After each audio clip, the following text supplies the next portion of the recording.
faut dire que la haute autorité du Waqf, dans le cadre de ses missions assignées par l'État du Sénégal, qui sont de trois ordres, d'abord la vulgarisation du Waqf au Sénégal, ensuite le contrôle et la supervision de l'ensemble des Waqf du Sénégal, et enfin l'investissement public pour le compte de l'État du Sénégal.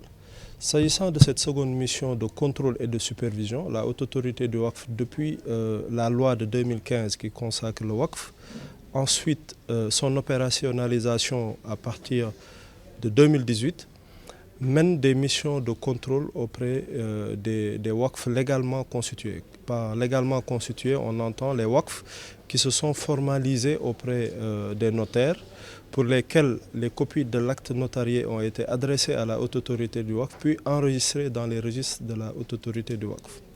Donc ce sont ces acteurs-là qui aujourd'hui ont été invités à cet atelier, qui est un cadre d'échange principalement sur les bonnes pratiques en matière de gestion des Waqf.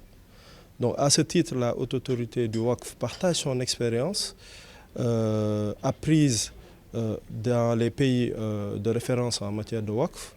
Ces expériences ont été partagées avec les acteurs, mais également il s'agissait de permettre aux acteurs qui sont de différents ordres d'ailleurs, principalement des Waqf d'intérêt public, c'est-à-dire des personnes qui ont constitué leur Waqf et dont les revenus qui sont générés par ces Waqf-là sont destinés aux populations vulnérables.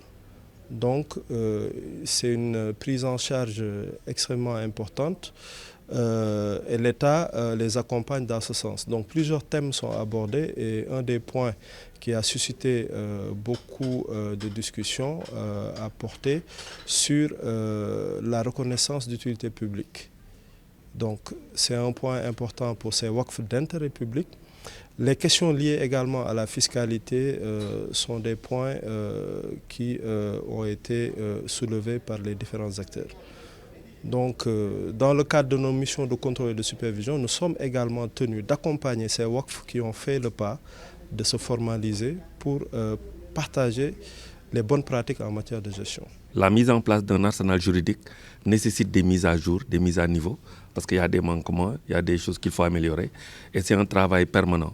Donc, ce cadre d'échange, c'est un parmi tant d'autres à venir, où la HAW, en tant qu'haute autorité, va accompagner et appeler l'ensemble des bénéficiaires, donc en fait de ceux qui ont mis en place des Waqf, pour que ensemble nous puissions améliorer le cadre juridique qui permette aux Waqf de pouvoir mieux bénéficier aux populations et aux cibles par rapport à leurs objectifs. Effectivement, des missions de la mission de vulgarisation de la haute autorité du Waqf, un travail a été abattu au cours de ces 2 dernières années. Et nous avons enregistré des Waqf qui viennent se formaliser davantage.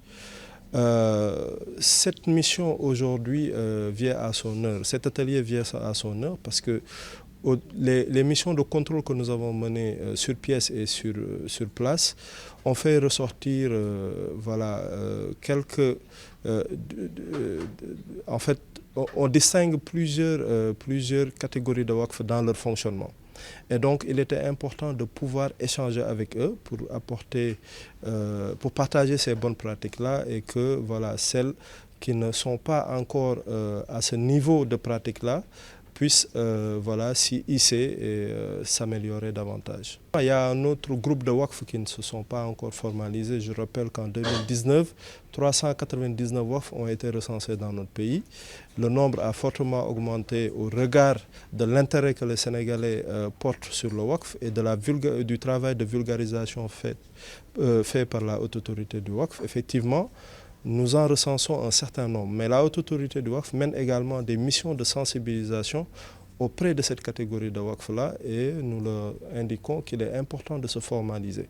Principalement en raison du constat fait par l'État du Sénégal lorsque l'État mettait en place la loi de 2015, parce qu'il faut le rappeler, dans notre pays, le Waqf n'a pas encore connu sa vitesse de croisière. Nos aïeux, nos guides religieux, par le passé en faisaient, mais très souvent le constat qui a été fait, c'est qu'au décès du constituant, soit les enfants ou les gestionnaires qui soit méconnaissent le Waqf ou bien en dévoient la mission, faisaient que le Waqf n'a pas pu se développer comme il le fallait. Et donc aujourd'hui, il est important de les sensibiliser sur la nécessité de la formalisation pour assurer aux constituants un cadre juridique qui permet de protéger son waqf. Dans l'amélioration de ce cadre, nous pensons qu'il est important d'accélérer et de raccourcir les processus. Parce que quand un waqf est mis en place sur la base d'un bien, tout le monde sait que l'objectif, c'est que ce bien-là puisse être enregistré comme étant un bien waqf. Donc toutes les démarches qui retardent la mise en place de ce bien pour son enregistrement dans le livre de conservation du waqf constituent pour nous des goulots qu'il faut résoudre le plus rapidement possible. Parce qu'entre l'intention et l'acte, beaucoup de choses peuvent se passer. Et nous, en islam, quand vous voulez faire une action pieuse, une bonne action, on vous demande d'y aller rapidement. Donc il faut y aller vite pour éviter que tout ce qui peut contrecarrer ou bien aliéner ou bien même retarder ce processus-là, nous, notre priorité, c'est de travailler avec la HAW pour que tous les processus puissent être raccourcis le plus rapidement possible et faire en sorte qu'en un temps record, quand la personne émet le besoin de faire d'un bien un waqf, qu'il ne se passe pas trop de temps pour que ça puisse se faire. Qu'il ne se passe pas non plus une contrainte liée à la masse financière qu'il faut débourser pour que ce waqf puisse être enregistré. C'est le cas par exemple de waqf immobilier où il faut enregistrer un établissement ou un terrain pour en faire un waqf. Si on vous demande de payer 100 millions ou 200 millions, nous comprenons que c'est une limite réelle à cette volonté de faire de ce bien un waqf. Donc nous pensons qu'entre le raccourci dans les procédures administratives et la facilitation dans la fiscalité et la réduction des coûts que nous allons devoir supporter pour faire d'un bien un bien waqf, voilà des priorités qu'il faudrait que nous puissions travailler ensemble pour les régler.